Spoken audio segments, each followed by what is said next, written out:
Assalamualaikum warahmatullahi wabarakatuh.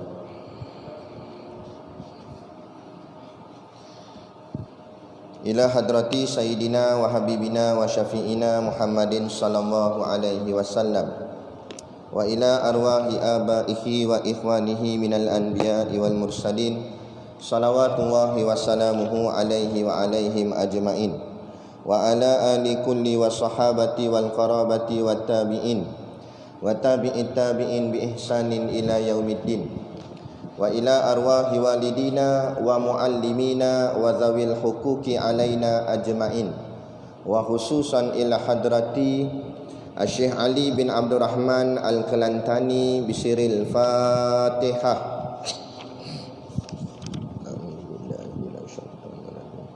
Bismillahirrahmanirrahim. Alhamdulillahirabbil alamin. Arrahmanir rahim. Maliki yaumiddin. Iyyaka na'budu wa iyyaka nasta'in. Ihdinas siratal mustaqim. Siratal ladzina an'amta 'alaihim ghairil maghdubi 'alaihim waladdallin.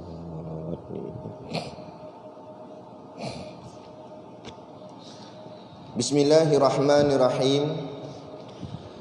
Alhamdulillahilladzi anzala 'ala 'abdihil kitaba wa lam yaj'al lahu 'iwaja. Ashhadu an la ilaha illallah wahdahu la syarikalah lahul mulku wa lahul hamdu yuhyi wa yumit wa huwa ala kulli syai'in qadir. Wa ashhadu anna sayyidana Muhammadan abduhu wa rasuluh. Allahumma salli wa sallim wa barik ala sayyidina Muhammad wa ala alihi wa sahbihi wa man tabi'ahu wa nasarahu wa walah. Subhanaka la ilma lana illa ma 'allamtana innaka antal alimul hakim.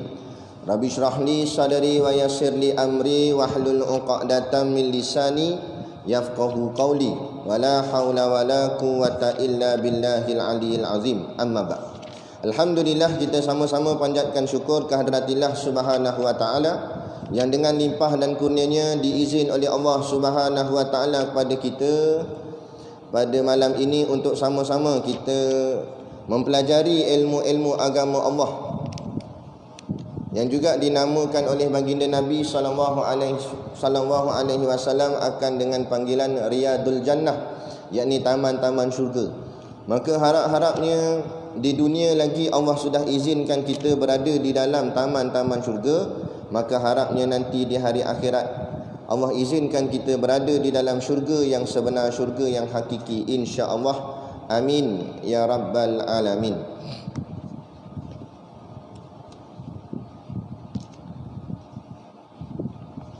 Pertama-tama sekali kita ucapkan jutaan ribuan terima kasih kepada pihak masjid dan yang kita hormati pengerusi dan seluruh ahli jawatan kuasa yang terlibat dalam menjayakan program kuliah pada di masjid ini, dan seterusnya yang amat disanjungi para asatizah, alim-alim ulama, tuan-tuan guru, ustaz ataupun ustazah yang hadir pada malam ini. Mohonlah ditegur kepada hamba yang fakir dalam bidang ilmu ini sekiranya apa yang disampaikan dan dikongsikan ada salah dan silapnya. Yang kita kasihi ayah-ayah, ibu-ibu, pemuda-pemudi muslimin dan muslimat yang dirahmati Allah sekalian. Baik, kitab belum ada bulan depan. Baik. Nah, jadi kitab belum ada, jadi acah-acah macam ada kitab lah. Bayangkan aja lah. Saya baca, kita tengok, kita dengar sama-sama, insya-Allah. Jadi kitab yang kita nak mengaji ni, insya-Allah lah secara bulanan. Kalau tak ada apa-apa hal-hal yang menghalang, insya-Allah secara bulanan setiap hari Isnin minggu pertama kan. Setiap hari Isnin minggu yang pertama. Isnin tiap-tiap bulan yang pertama sekali. Inilah kitab kita ni. Lepas tu, jadi kitab ni adalah kitab pondok, ataupun orang panggil kitab turas, ataupun juga orang panggil dia kitab kuning. Kenapa panggil kitab kuning? Sebab dulu kitab ni kertas dia warna kuning. Sekarang tak kuning dah lah, putih. Ini panggil kitab putih pula. Jadi maknanya ni kitab lama. Kitab lama tak lama nenek moyang kita dulu mengaji kitab ni. Tu yang boleh lawan penjajah tu. Tu yang akidah mantap. Tu yang tak takut pada makhluk. Kan? Tu sebab orang dulu nak kuat dengan agamanya. InsyaAllah moga-moga kita yang hari ni mengaji ni pun moga-moga jadilah seperti mereka, malah lebih kuat lagi insya-Allah. Jadi kitab ni ini kalau mengaji kitab pondok ni kita baca dari kulit ke kulit. Beza dengan kulit dan kulit. Kita baca kitab kulit ke kulit. Perkataan ke kat tengah tu. Bukan kulit dan kulit. Kalau kulit dan kulit, dia tengok kulit depan, lepas tu tengok kulit belakang, oh mahal dia kata. Lepas tu tak baca. Kita tak mahu kulit dan kulit. Kita nak kulit ke kulit. Maksud kulit ke kulit, kita akan baca daripada kulit depan kitab ni sampailah kita lalu semua dalam isi dia dan sampai ke kulit yang belakang sampai khatam insya-Allah kan. Tapi kitab ni tebal. Kuliah kita sebulan sekali. Tu tak masuk kalau tiba-tiba PKP pula ataupun ustaz tak datang. Jadi mungkin lambatlah. Daripada janggut saya hitam sampai naik putih rasanya. Daripada ada anak sampai ke cucu mungkin. Jadi siapa khatam dulu tak tahulah. Kitab khatam dulu ke kita khatam dulu. Tapi yang penting kita mengaji insya-Allah. Jadi kitab ni saya baca kulit depan dia dulu. Inilah kitab yang bernama Al-Jauharul Mauhub wa Munabbihatul Qulub, nama dia.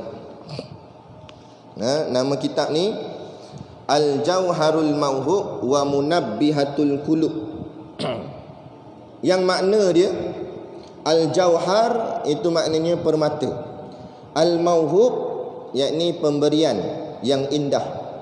Jadi Al-Jauharul Mauhub artinya permata pemberian yang indah. Wa munabbihatul qulub, wa tudan munabbihat ialah menjaga. Menjaga al-qulub artinya segala hati yang lalai. Jadi nama penuh dia Al-Jauharul Mauhub wa Munabbihatul Qulub artinya permata pemberian yang indah dan menjaga segala hati yang lalai. Jadi kitab ni salah satu daripada bidang tasawuf ataupun aliran kitab-kitab tasawuf. Kitab tasawuf dia banyak. Ada yang tinggi. Tok Guru Siddiq Nur baca kitab apa? Hikam. Hikam tu kira tinggi gak lah. Saya sendiri pun tak berani nak baca lagi. Belajar dengan Tok Guru boleh lah, nak baca sendiri, nak hurai. Sebab bahasa dia tu halus-halus. Kalau tersalah murad, tersalah faham, takut jadi rosak kepahaman kita. Itulah penting kitab tasawuf ni. Jadi tapi kitab kita yang Jauharul Mauhub ni insya-Allah dia mudahlah untuk orang awam pun senang faham. Ni kitab tasawuf. Dia dalam masalah ilmu agama ni kita kena mengaji 3 ilmu yang wajib sebelum kita meninggal dunia, sebelum mati. 3 saja, bukan banyak, bukan sampai 30, 3 je. Iaitu ilmu tauhid, ilmu fiqh dan ilmu tasawuf. Ni namanya fardu ain. Orang selalu sebut ni ilmu fardu ain, ilmu fardu ain. Fardu ain tu apa dia? Bukan ilmu budak sekolah tu. Ilmu fardu ain tu maksudnya ilmu tauhid, ilmu fiqh, ilmu tasawuf. Itulah fardu ain. Okey. Tauhid tu apa dia? Kita nak hurai bab ilmu dulu biar kita faham kedudukan kita dalam mengaji ni. Tauhid ialah membicarakan tentang Tuhan, sifat Tuhan dan juga sifat Nabi. Dia mengesahkan 2 kalimah syahadah. Syahadah kita yang pertama dengan syahadah yang kedua. Itulah dipanggil ilmu tauhid. Kan? Dan setakat mana nak kena mengaji ilmu tauhid? Sekira-kira kita kenal sifat-sifat Allah yang wajib, sifat Allah yang mustahil dan sifat Allah yang harus. Sifat Allah yang wajib ada 20. Sifat Allah yang mustahil 20 juga. Sifat harus bagi Allah 1. Maka jumlahnya 20, 21, 41. Kemudian sifat yang wajib bagi Rasul pun kita kena tahu. Wajib kena tahu. Bukan ambil tahu, tapi memang kena tahu. Iaitu 4 yang wajib bagi Rasul. 4 yang mustahil bagi Rasul dan 1 yang harus bagi Rasul. Jadi jumlahnya 4 4 1 jadi 9. Maka 41 tadi itu kata ulama terkandung di dalam kalimah la ilaha illallah. Adapun 9 tu pula terkandung di dalam kalimah Muhammadur Rasulullah. Maka bila digabungkan 41 dengan 9 jumlahnya berapa? 50. Maka inilah yang disebut oleh ulama khamsin al-aqidah. Maknanya 50 aqaid, 50 pegangan. Maka bila pegang 50 ni barulah sempurna kalimah la ilaha illallah Muhammadur Rasulullah. Ni sekurang-kurang orang awam kena tahu. Bukan ulama, ulama dalam lagi. Orang awam macam kita orang biasa ni nak 50 ni kena tahu. Soal alim nombor 2. Sebab alim ni kerja Allah. Allah yang mengurniakan pada seseorang itu nak pandai ke tak nak pandai. Tapi tugas kita sebagai hamba Allah kena datang mengaji. Kena menuntut ilmu. Talabul ilmi faridatun ala kulli muslim. Tuntutlah ilmu itu wajib atas tiap-tiap orang Islam. Jadi yang wajibnya mengaji. Faham tak wajib. Sebab faham bukan boleh mesti faham. Allah yang bagi faham. Tak payah kata masjid, pondok ada 100 orang pelajar, bukan 100% faham. Kadang-kadang daripada 100 5 orang je yang boleh jadi ustaz. Lagi 95 tak boleh lagi. Kan? Sebab yang nak bagi alim, nak bagi faham ni Allah Taala. Tapi tugas kita untuk mencari ilmu. Kalau rezeki Allah atas muka bumi kita boleh cari, takkan ilmu Allah tak boleh cari. Kan? Kita nak cari rezeki, pergi pejabat, pergi cari nak boleh keuntung dunia. Dalam masalah akhirat tak payah sampai nak pergi mengaji pondok kat Batu Hampa, tak payah sampai ke Pasir Tumbuh. Datang masjid kampung kita, ustaz datang situ, tok guru datang situ, dah apa lagi payah. Kalau payah agak kita pergi ngajar kat rumah dia, masuk dalam bilik terus, baring dah atas katil. Tu tak payah baca kitab dah tu, baca Yasin terus. Tu kata. Jadi apa yang payah sangat? Jadi kita tinggal lagi datang ngaji ilmu agama Allah.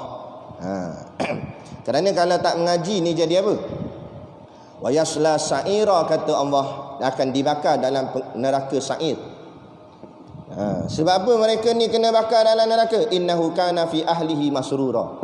Sebab mereka masih hidup kat dunia dahulu bersonok-sonok dengan ahli keluarganya tanpa mempedulikan hal-hal akhirat. Duk rumah tu, duk tengok televisyen. Televisyen tu jadi tok guru dia. Ambil kain seban lilit atas TV tu. Tu tok guru dia tu. Syekh Al-Esra'i nama dia. Tok guru dia.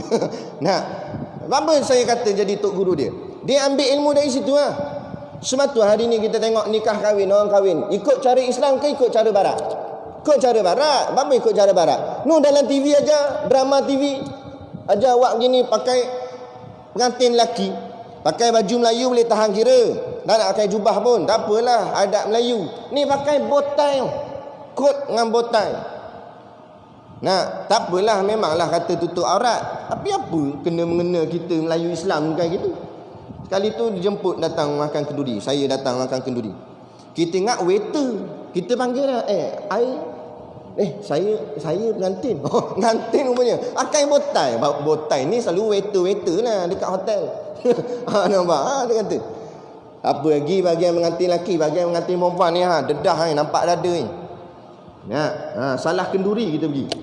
Mana ni dada nampak kan? La ilaha illallah.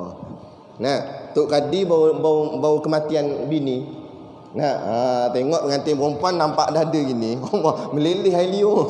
Basah kutubah, tek kutubah. Nampak? Ada. Habis jadi rosak. Tu kata ilmu tauhid yang pertama. Yang kedua ilmu fiqh. Yang kita nak kena mengaji ilmu fiqh. Fiqh ni maksudnya kefahaman.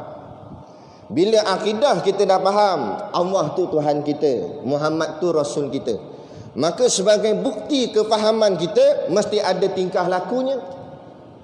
Macam kita kata kat dengan bini kita, aku cinta padamu.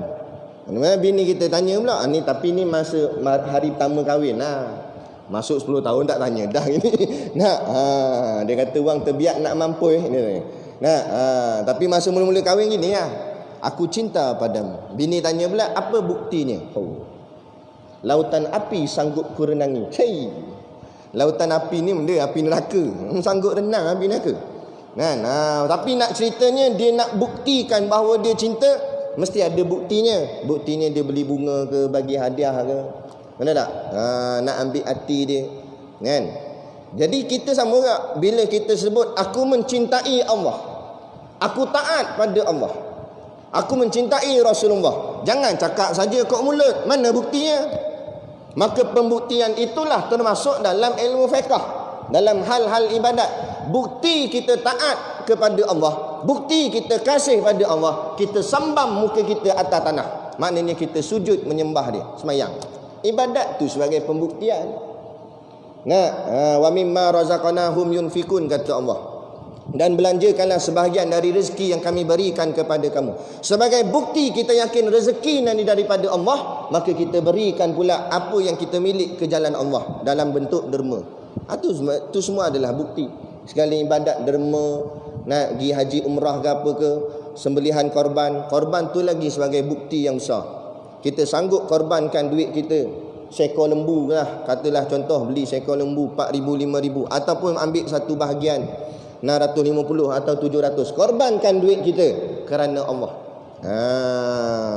Bukan sebab orang tengok masuk korban kita nak masuk ke. Jangan ikut-ikut orang, tapi biar faham apa tujuan kita buat semua ni.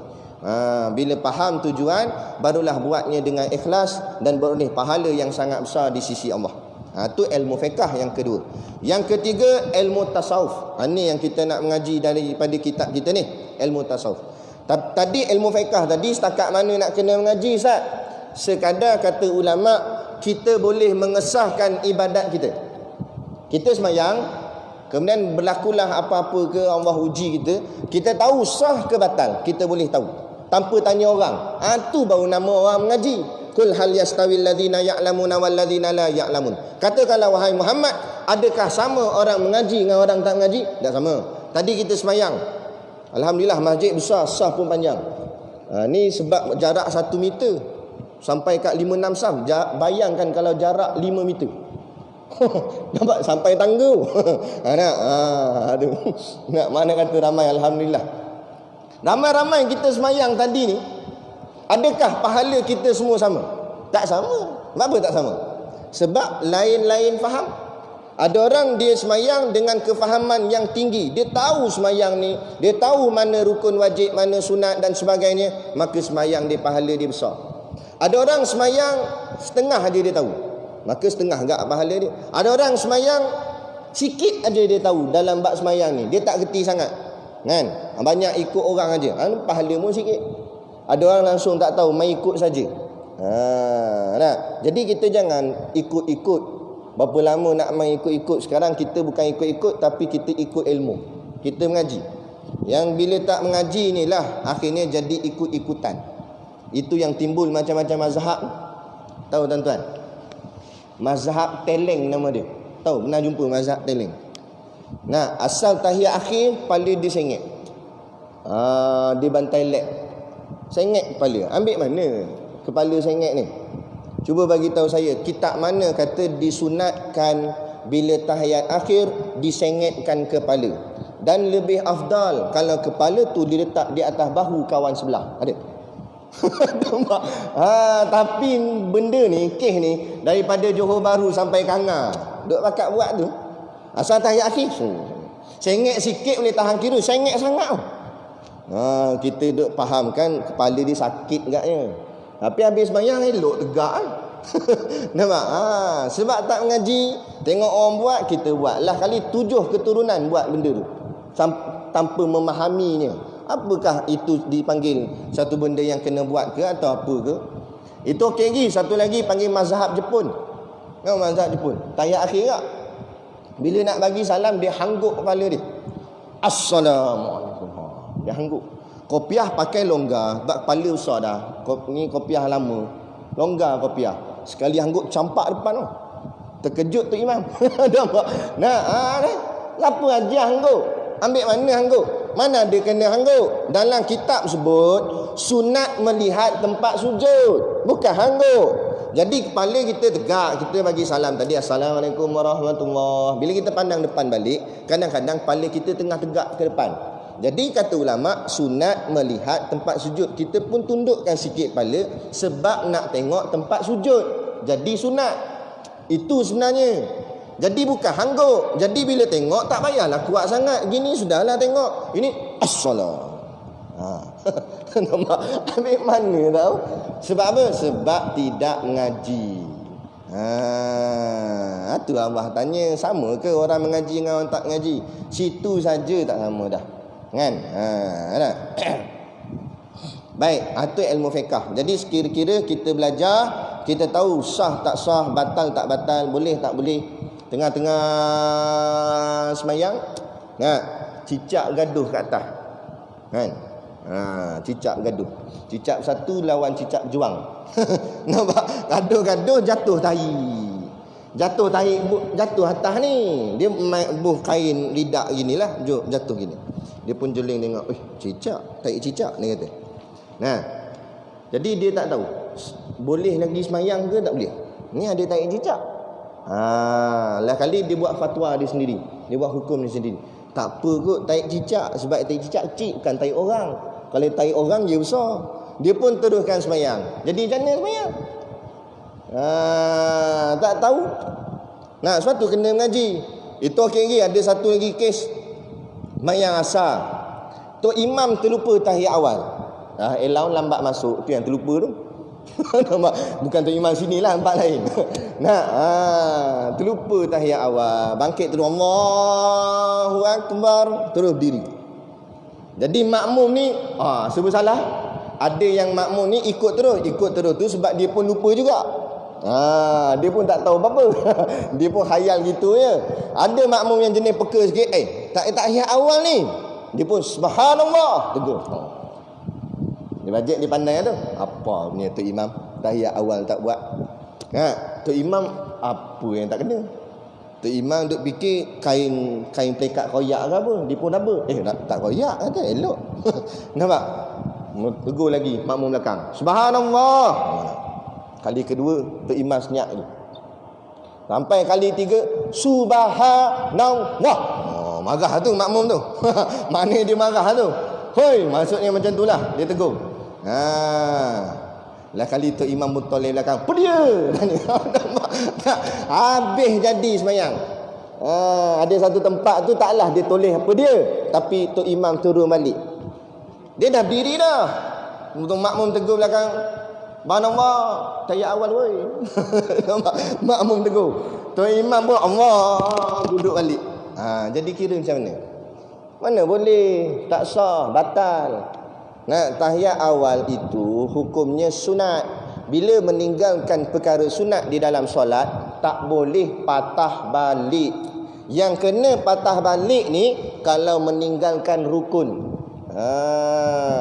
Lepas tu kena mengaji dalam sembahyang ni, mana yang dipanggil rukun, mana yang dipanggil sunat. Ada. Tu imam satu lagi pula tu imam. Banyak tu imam ni. Tu imam satu lagi terlupa kunut pula. Dalam iktidal tu lupa kunut. Jadi Allahu Akbar sujud mayang subuh. Makmum tegur, subhanallah, kunut, subhanallah. Nampak? Kunut oi. Makmum tegur. Jadi tu imam baca kunut dalam sujud. Allahumma dina fi man hadait. Dalam sujud baca. Yang makmum pun ikut tak? Amin. Dia kata sama-sama bengong. Kunut pun bukan barang wajib, kunut barang sunat. Jadi tertinggal, hanya disunatkan ganti dengan sujud sahwi. Dan kena tahu juga sujud sahwi itu pun sunat juga. Mana kalau tu imam tak baca kunut, lepas tu tak sujud sahwi, sah semayang. Sebab kunut pun sunat, sujud sahwi pun sunat. Lah, tak erti. Habis nak. Jadi inilah pentingnya ilmu. Kalau orang lama atau otai lama, benda ni kacang lah mungkin bagi dia kan, sebab mengaji biasa dah. Ni golongan muda. Lepas tu kita nasihatkan golongan muda biarlah mengaji ilmu agama. Lebih ilmu akademik mengaji dah. ilmu agama lah pula. Sebab kita nak jadi pelapis masjid, nanti orang lama akan dah tak ada, kita lah pula nak sambung kan. Jadi kena ada ilmunya. Jadi yang ketiga ilmu tasawuf. Ilmu tasawuf ni mencuci hati. Dipanggil dalam bahasa Arab dipanggil tazkiyatun nafs, mencuci hati. Ibarat macam mana cuci hati? Macam kita gak dalam kehidupan seharian kita mandikan diri kita ni. Maksudnya pagi mandi bangun tidur. Nah, petang tengah hari mandi sekali panas berpeluh. Petang mandi sekali. Kan, malam kadang-kadang kalau panas-panas ke apa pun kadang-kadang mandi juga. Itu mandi. Mandi tu nak bagi cuci badan kita biar bersih, biar wangi. Buh sabun elok biar wangi. Kan? Bayangkan kalau seminggu tak mandi, macam bau ketiak. Lepas tu datang mayang jemaah tu. Sekali angkat takbir, 2 saf pingsan. Allah tu bau. Nampak? Nah, tu badan kalau tak mandi pun masam. Bayangkan kalau hati tidak dicuci, macam mana? Badan tak mandi seminggu pun masam. Ini kan hati tak dicuci, tak pernah mencuci hati selama berpuluh tahun hidup. Akhirnya hati jadi gelap, jadi kotor, berkeladak hati. Tanda hati gelap, nak payah menerima nasihat. Orang buat kuliah, payah nak duduk dengar. Paling kuat pun kalau duduk dia kata, ustaz muda, tahu apa sangat. Nampak? Itu tanda-tanda hati gelap tu. Tak kira siapa pun bagi nasihat, asalkan itu nasihat yang baik, kita kena terima. Katalah contoh, kita orang lama dah. Jadi masa takbir semayang, kita angkat tangan tu lebih kurang. Sini je angkat. Sikit je orang angkat, patut sini belajar. Tak di sini.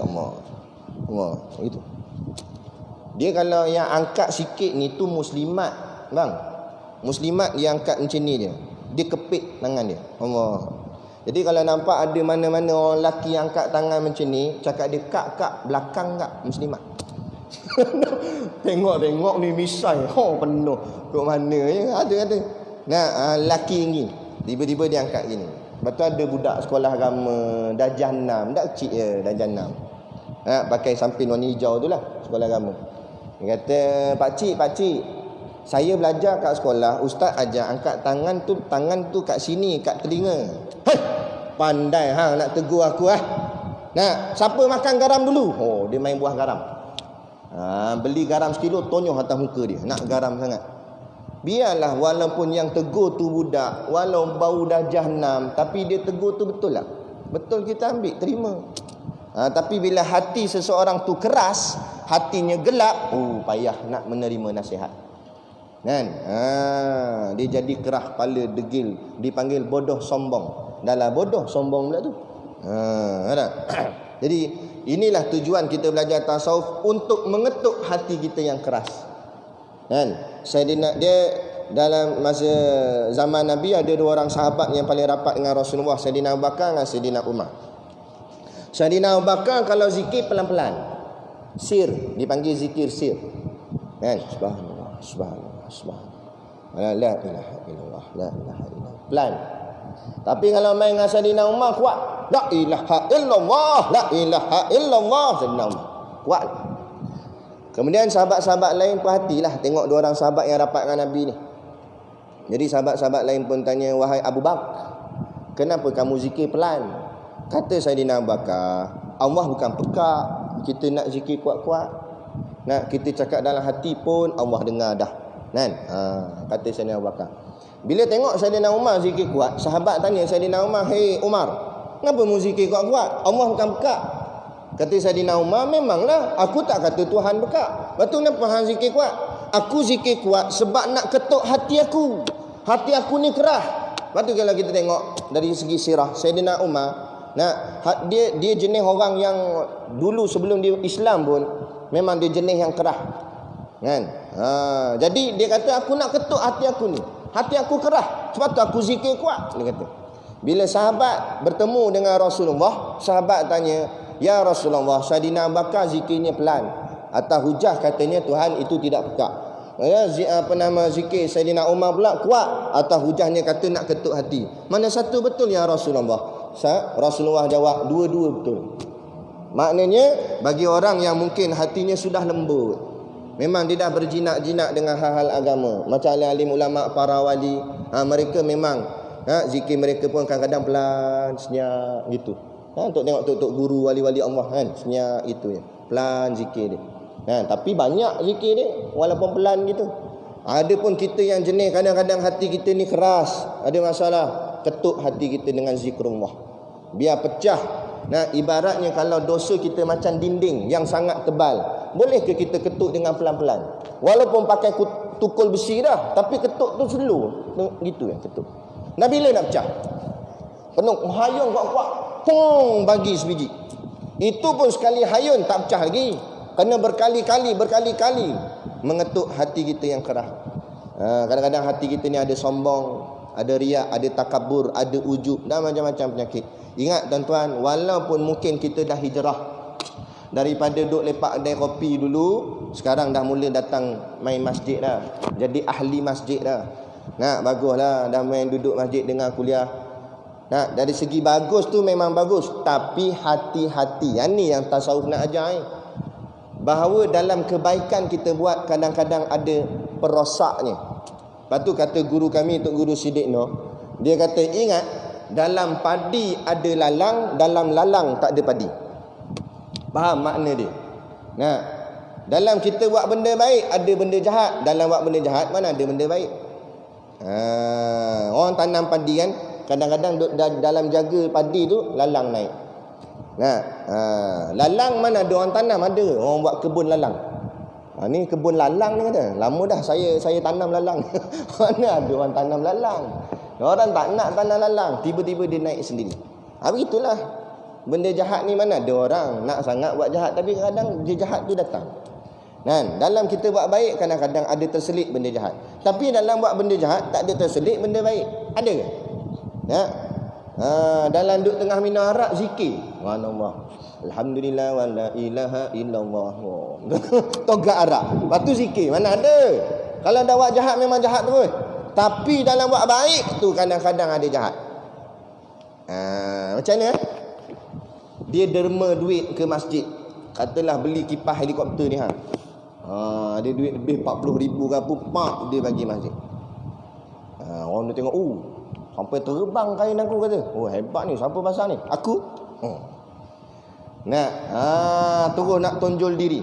Kalau bukan aku tiba-tiba gaduh dengan AJK ke macam mana, tak ada salah faham. Berebut telur masin tinggal satu, berebut dengan dia. Dengan AJK tu. Kali AJK tu ambil, dia marah ke AJK tu. Hang ingat sikit, kipas ni pun aku gak beli tau. Jangan buat belagak dengan aku.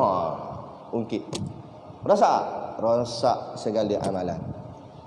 Habis tak terbangai. Haba'an mansura, jadi debu yang berterbangan.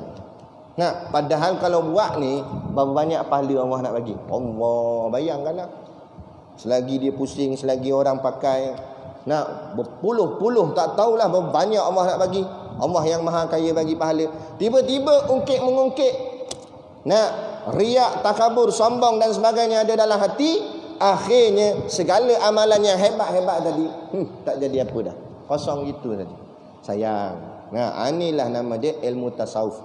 Dia nak cuci hati kita. Jangan ada perkara-perkara. Sebab apa? Sebab serangan benda-benda dalaman ini bukan hanya terkena kepada ahli maksiat, tapi terkena juga kepada ahli masjid. Jarang orang minum arak riak. Ada riak orang minum arak. Kadang-kadang kata Syekh Ibn Atta'illah As-Sakandari dalam kitab Hikam yang Tok Guru Siddiq Noh baca tu, kadang-kadang dia kata orang yang buat orang buat maksiat menangis, orang buat taat ketawa. Kadang-kadang sebaliknya, tapi kadang-kadang jadi begitu. Jadi macam mana Ustaz? Orang maksiat menangis, dia buat maksiat dan dia menyesal atas maksiat dia. Dia minum arak, minum Allah, dia kata silap. Aku terminum pula, dia kata. Aku insaf dah, taubat dah, tak nak minum. Dia pun baling botol arak dia, pecah botol dia. Dia kata aku tak mau minum, ya Allah, aku silap ya Allah, lemahnya aku dalam duk kata tak nak minum, terminum pula, dia kata. Macam orang sedih, tikam nombor ekor. Tikam Allah, pesalah aku pergi tikam. Memanglah dia menyesal sebab tak kena. Cuba kena. Nampak? Menangis buat maksiat. Ada kan? Tapi kadang-kadang pula ada orang buat taat ketawa. Dia buat ibadat gelakkan orang. Dia tengah mayang pak lalu mak rempit. Piau. Bodohnya mak rempit nak mampus, nak ahli neraka, tengok macam aku ni. Bagus ahli masjid, pegang tasbih. Akhirnya dia buat ibadat tapi riak. Jadi sombong, merasa diri lebih baik daripada orang lain. Sekalipun kita melihat di luar sana ada orang berambut merah, pakai seluar pendek, tak tutup aurat, jangan juga kita merasa kita lebih baik daripada dia. Tetapi jangan pula kita tak menegur dia. Itu kena faham. Perbuatan dia tetap salah, perbuatan dia tetap berdosa, itu tetap maksiat. Ta'muruna bil ma'ruf wa tanhauna 'anil munkar. Itu kerja kita. Kena cegah kat kemungkaran. Kita kena tegur dia, apa ni pakai seluar pendek ni, haram ni, nampak aurat ni.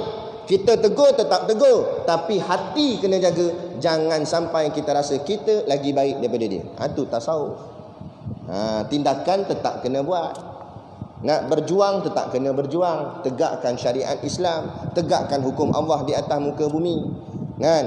Duduk dalam perjuangan Islam, parti Islam dan sebagainya. Tapi walaupun kita dah duduk di jalan yang betul itu, jalan lurus tu, jangan kita rasa kita lebih baik daripada mereka yang di luar sana.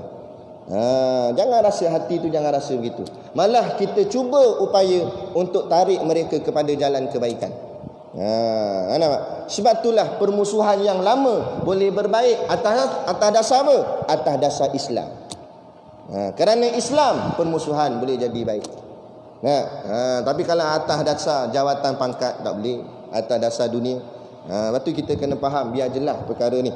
Itulah semuanya berkait dengan hal-hal ilmu tasawuf nama dia. Maka ketiga-tiga ilmu ni wajib kita mengaji. Dan kadar mana nak mengaji ilmu tasawuf ni? Maka kata ulama, tidak ada kadar mengaji tasawuf sampai mati. Tauhid tadi ada kadar. Nak sekira kita mengaji kenal Allah, sifat Rasul, okey dah lah bagi orang awam. Bagi orang yang alim-alim ulama, mereka akan selam dalam lagi. Kaji sampai daur tasalsul, bicaranya sampai dalam-dalam. Bab tu kita tak payahlah tanjizi hadis, nak suluhil qadim, itu semua hujah-hujah yang agak dalam aliran tauhid. Kita orang awam memadai, kita faham 20 sifat wajib, 20 sifat mustahil, satu harus bagi Allah, dan 4 wajib, 4 mustahil dan satu harus bagi Rasul. Okey dah, pegang yang tu tak apa dah. Kemudian kita tak sambung kitab pun, tapi kitab tu kita faham, tak apa dah. Itu panggil kadar tauhid. Kadar fiqh, kita faham, belajar ibadat-ibadat kita ni, kita tahu yang ni boleh tak boleh, ini sah ke batal, halal ke haram, kita tahu tu dah, tak apa dah. Walaupun kita tak bicara sampai 4 mazhab.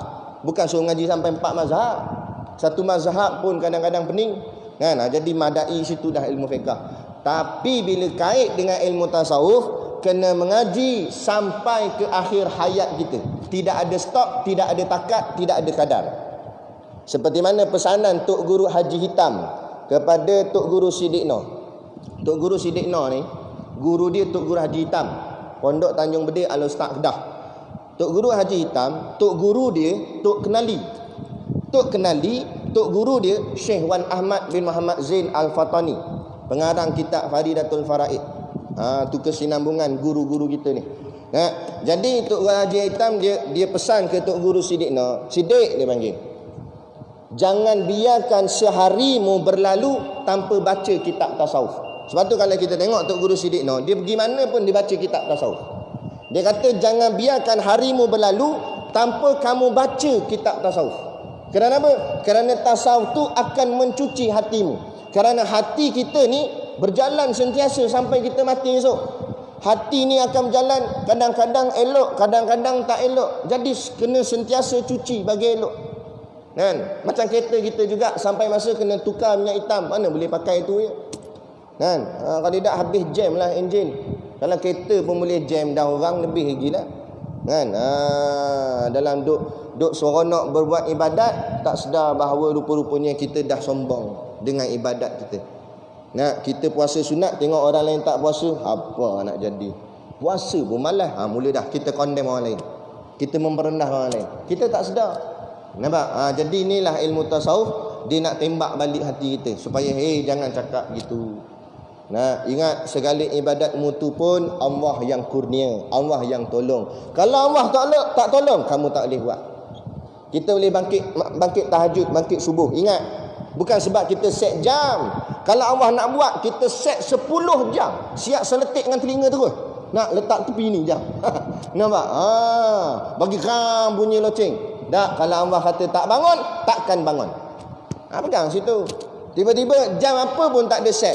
Tak, pukul 3 bangun. Tak ada set jam pun, tapi tepat pukul 3 bangun. Sebab Allah yang bangunkan. Ada. Jadi biar kita jelas dan kita kena faham, itulah dia. Nak didik hati kita tasawuf supaya jangan nampak diri kita. Dipanggil namanya sifat anani. Anani itu maksudnya keakuan. Jangan nampak sifat keakuan. Sikit-sikit aku. Kalau bukan aku nak jaga masjid ni, tak meriah jangan. Contohlah bukan orang sini, tempat lain. Kalau bukan akulah, jangan. Buanglah perkataan tu. Kan? Rendahkan diri. Kan? Itu namanya ilmu tasawuf. Bagi Al-Alim Al-Alamah, pengarang kitab ni namanya Syekh Ali bin Abdul Rahman Al-Kelantani. Pengarang kitab kita ni namanya Syekh tu bukan nama lah, Syekh tu panggilan dia. Syekh ni bahasa Arab maksud sebenarnya orang tua. Tapi kenapa dipanggil kepada alim-alim ulama ni diberi gelaran Syekh? Bukan sebab dia tua, tapi sebab ilmu dia macam orang tua walaupun dia muda lagi. Kadang ada je kan, ulama-ulama baru usia baru 40, baru 35, muda lagi, tapi kadang-kadang orang dah panggil Syekh. Bukan sebab makna tua, tapi Syekh tu sebab ilmu dia setara orang tua. Tu panggil Syekh kan. Syekh. Kita panggil kat Syekh, Pak Syekh. Syekh. Tu bukan Syekh ilmu, tu saja dia panggil Syekh. Ni Syekh betul. Syekh Ali nama dia. Tengok nama dia pendek je, Ali. Anak Tok Guru Syed Ino ada seorang nama Ali. Lepas tu hantar sekolah pasti. Cikgu tanya, nama apa? Ali, cikgu. Nama penuh? Ali. Nangis budak tu. Sebab nama dia memang pendek, Ali. Itulah nama orang dulu-dulu buat pergi panjang-panjang. Kita nama Allah panjang-panjang. Ali apa nama lah? Ali Al-Fikrai. Tambah Fikra pula dalam nama. Nampak? Tak payah panjang-panjang, buat penuh. Nak isi borang pun payah. Nama pendek je, tapi biar penuh dengan makna. Ini nama nak power-power. Ada seorang tu dia datang jumpa Tok Guru Siddiq now. Dia baru dapat anak. Tok Guru minta bagi nama lah. Ni anak baru lahir, anak pertama pula tu, sonok sangat lah. Minta Tok Guru bagi nama. Ni sunnah yang baik. Dapat anak, minta ulama bagi nama. Moga-moga berkat. Jadi Tok Guru pun pejam mata, mikir nama sahabat. Dalam kepala ni berpusing lah, nama-nama sahabat ke, nama-nama pejuang-pejuang Islam ke, nak bagi nama ke anak kecil ni. Tiba-tiba dia celah, Tok Guru, apa dia? Dak ni kalau boleh lah nama tu nak gabung. Nak gabung pula. Gabung macam mana gabung? Gabung nama saya dengan bini saya. Gabung. Baru nampak power sikit kata. Nak gabung. Dah nama awak siapa? Nama saya Zulkifli dia kata. Dan nama bini awak? Bini saya Rokiah. Betul nak gabung lah. Nak gabung Zulkifli dengan Rokiah. Zulkifli, Tok Guru mikir Zulkifli Rokiah. Zulkifli Rokiah. Zoro. Zoro. Boh nama Zoro. Nak gabung sangat. Aku kata, tak payahlah gabung-gabung. No, boh nama sahabat, nama pejuang Islam. Nama anak Tok Guru Siddiq Nur senang-senang Nama anak dia Abu Bakar. Orang sekarang tak nak boh nama Bakar. Kenapa? Nama orang tua dia tu. La ilaha illallah.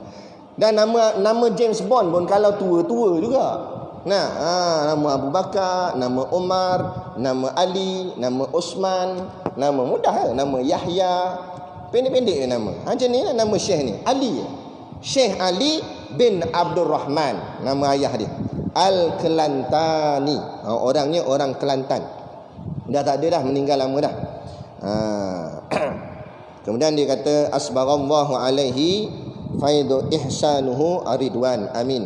Moga-mogalah Allah memberikan kepadanya kebaikan dan syurga aridwan. kepada Tuan Syekh ni. Amin ya rabbal alamin. Pengarang kitab kita Jauharul Mawhub. Jadi sebabkan kita boleh ada kitab, kita baca kulit je lah malam ni. Habis dah. Kulit je lah dulu. Isi tak masuk ni. Jadi insya-Allah bulan akan datang kita masuk muka surat yang pertama dalam kitab ni, bicara tentang basmalah. Bismillahirrahmanirrahim. Apa dia bismillahirrahmanirrahim? Moga-moga bulan depan insya-Allah kita datanglah ramai-ramai, bawa ahli keluarga apa semua. Selama ni kita dengar bismillahirrahmanirrahim, kita baca gitulah, bismillahirrahmanirrahim. Bismillah nak makan, bismillah. Tapi kita kadang-kadang mungkin kita terlepas pandang apa makna tersirat dalam bismillah tu sendiri. Apa tu apa tu ismi, apa tu Allah, apa tu Ar-Rahman, apa tu Ar-Rahim. InsyaAllah kuliah yang akan datang kita akan hurai kalimah bismillahirrahmanirrahim ni, supaya kita nampak bahawa kalimah ni bukan kalimah biasa-biasa, bukan kalimah kecil, tapi kalimah yang sangat besar, dan sehingga kita akan hargai kalimah ni, dan bila kita sebutnya dengan penuh pengharapan yang sangat tinggi kepada Allah SWT, maka berkat daripada itulah ganjaran pahala yang sangat besar kepada kita insya-Allah. Jadi cukup sekadar tu dulu pada malam ni. Jadi macam biasalah, macam kuliah Tok Guru kat, kita ada bawa barang niaga. Hari tu katanya pemandu Tok Guru, dia kata datang masjid ni hari tu barang tak cukup, orang berebut. Jadi hari ni kita bawa banyak. Sebabkan dengar kata tak cukup, kita bawa banyak. Jadi pastikan habis, tinggal meja je. Dengan meja je. Jadi insya-Allah pakat-pakatlah membeli sambil menderma untuk menampung sekolah pondok dan juga tahfiz kami. Moga-moga dengan bantuan tuan-tuan sekalian kami dapat meneruskan sekolah dan melahirkan pelapis-pelapis ulama pada masa-masa akan datang, khususnya di negeri kita Perak dan umumnya di seluruh negara dan seluruh dunia insya-Allah. Jadi cukup sekadar tu, wabillahi taufik wal hidayah. Assalamualaikum warahmatullahi wabarakatuh. A'udzu billahi minasyaitonir rajim. Bismillahirrahmanirrahim. Alhamdulillahirabbil alamin. Wassalatu wassalamu ala asyrafil anbiya'i wal mursalin sayyidina Muhammad wa ala alihi wa sahbihi ajmain. Allahumma taqabbal minna salatana wa du'aana innaka antas samiul alim wa tub alaina innaka antat tawwabur rahim. Allahumma ja'al dinana dinan nabi Muhammadin sallallahu alaihi wasallam wa islamana islamal muslimin wa imanana imanal mu'minin wa salatana salatal khashiin wa a'malana a'malas salihin wa niyatana niyatal mukhlisin wa dhunubana ya Allah dhunubal mustaghfirin wa hayatana hayatal ulama wa mautana bimauti syuhada wa adkhilnal jannata ma'al anbiya'i alaihimus salatu wassalam. Rabbana atina fid dunya hasanah wa fil akhirati hasanah wa qina adzaban nar wa qina adzaban nar wa qina adzaban nar. Wa sallallahu ala khairi khalqihi sayyidina Muhammad wa ala alihi wa sahbihi wasallam. Subhana rabbika rabbil izzati amma yasifun. Salamun alal mursalin walhamdulillahi rabbil alamin. Amin ya rabbal alamin. Taqabbalallahu minna wa minkum. Takbir.